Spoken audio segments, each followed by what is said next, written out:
Hello and welcome back to my YouTube channel. This is Pari Luthra aka Pari by Default, All India rank 179 in CLAT 2024. In today's video, I'm here to talk about how to prepare for your legal reasoning section. I'll provide you a very small concise guide on how to move forward with your legal reasoning preparation, as a lot of you have DM'd me your doubts in this section, especially in this section.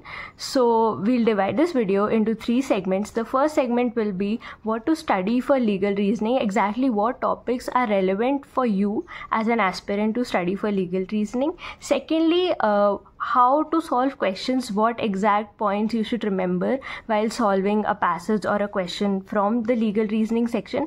And thirdly, what extra do you need to do apart from studying theory and solving questions in the legal reasoning section. So let's get into this video. The first segment is what to study for legal reasoning. So there are majorly 4 topics, you should say 4 units that you need to study for legal, and nothing apart from that, especially when it comes to reading core theory. And in these sections, please remember, do not read bare acts, read the meaning of the sections or the articles that I'm providing you right now, and do not memorize the sections or the bare acts or what is given in the bare acts. Do not memorize the section numbers, it is totally irrelevant. Okay, so first of all, you need to study the constitution, not the entire constitution. You have to study the topics. First is citizenship, second is the meaning of state, the third is fundamental rights, fourth fundamental duties, 5 directive principles of state policy. Also, in the constitution, there will be a lot of articles which might get relevant as your course moves forward, and as there are new legal developments in the country, there are new legal current affairs. So those articles you might have to study, but when you are studying the core theory, so just keep in mind to study these. And the next is torts. When it comes to the law of torts, you again have a list of topics that you need to focus on. First is defamation, secondly private nuisance or public nuisance, third is trespass, fourth is malicious prosecution, fifth is strict liability, sixth absolute liability, then vicarious liability, and there'll be various other topics. I'll list them down in the description, or else you can DM me on Insta so that I can guide you further for law of torts. And again, general defenses to the law of torts, that is also very important. And as your course moves forward, there could be some current affair, legal current affair, like last year we had the Rahul Gandhi and versus the Modi defamation case. So I don't remember the exact case name, this was not the name, but the case that we had last year. So defamation became extremely important.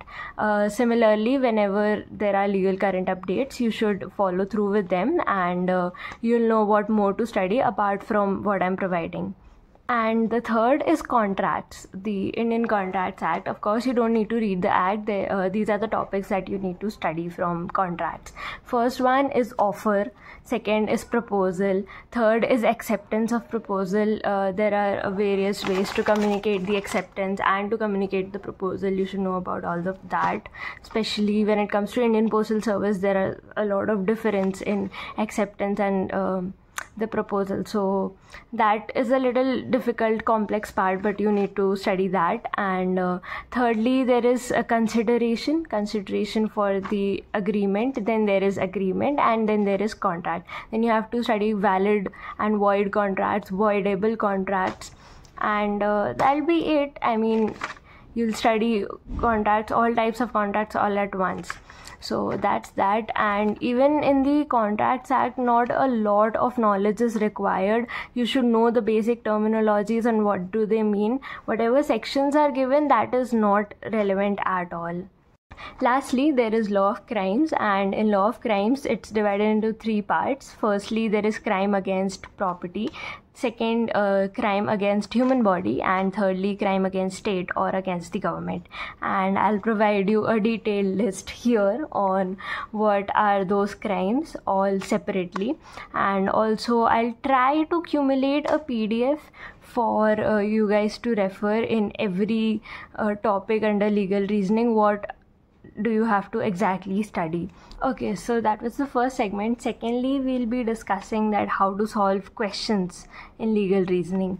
So there are just 2-3 points that you need to keep in mind. Firstly, you have to completely depend on your passage. You cannot use your knowledge beyond that. Like if there is a fact or if there is some law stated in the passage which is not the actual law, or which is just a part of the law and you know the entire law, but you still cannot put that to use. And if when the question is asked about a certain topic, a certain law, you cannot refer to any other law. You have to answer in the terms of the given law only. Secondly, do not use your emotions, do not use your personal bias. Even if you know that the said thing is a crime or it's morally incorrect, you cannot mark answers based on your morals. You just have to follow what's given in the law. You have to keep yourself in the place of a judge, and a judge in front of whom a book is open and bas ye utha ke yahan apply karna hai. That's it. There is nothing more to legal reasoning. It's not difficult at all. And lastly, do not put in any extra facts from your side. There were a lot of questions where, especially crime questions, we try to solve murder mysteries there. It's not. You do not have to do that at all. Do not put in any other facts which are not stated in the question or in the passage. Just stick to what is given. Do not assume anything at all. Basic से basic चीज़ भी आप assume नहीं कर सकते. जितना given है, you have to follow through that only. So that were my tips, and let's move on to the third segment. The third segment is what else, like what apart from the theory and the questions and the passages. So the things are, there are 3 things. Firstly, there is current legal knowledge, or what you call as legal current affairs. Secondly, there are legal maxims. A lot of students have confusions on this. And thirdly, there are case laws, like relevant case laws, like the Keshwanand Bharti case or any such case which was a major case law, which was a major judgment, and it has happened a lot long ago. So what about these 3 things? So firstly, current legal knowledge, you need to stay updated. I will try to bring up some short series or something which I'll provide you the topics there, and if not possible, there are a lot of coaching centers already providing you the current legal knowledge topics. So do stick with that, because there is a high chance that whatever case laws have been important or whatever judgments have been important in the present year, the year that you're preparing, that has a high chance of being asked in your CLAT paper. So firstly, that's very, very important. Secondly, the legal maxims. The maxims itself are not of real, like, a lot of importance.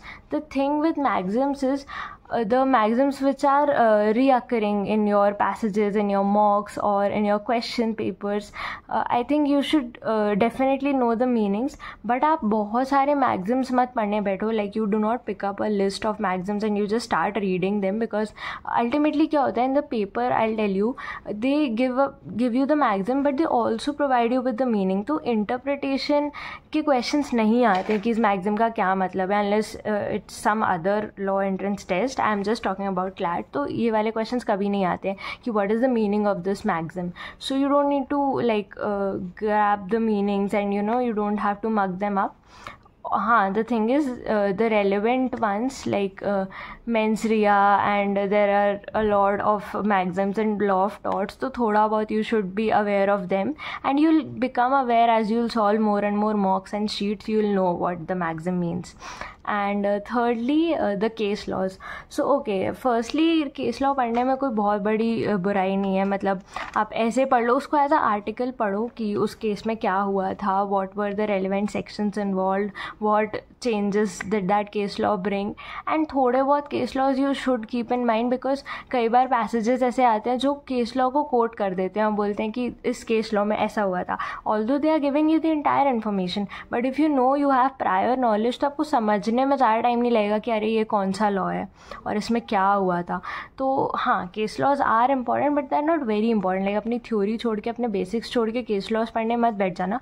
But if you have time and obviously have to diversify your reading, so definitely go for case laws, but do read only the relevant ones. 10-15 case laws से ज़्यादा पढ़ने की ज़रूरत नहीं है. Again हाँ, there is this one more bonus thing, the miscellaneous topics. Miscellaneous topics definitely reading मार लो, बहुत डेप्थ में मत पढ़ो, नोट्स तो मत ही बनाओ मिसलेनियस टॉपिक्स के. Reading if you have like such material जिसमें मिसलेनियस लॉज गिवन है तो it's well and good. You can find them on Telegram as well.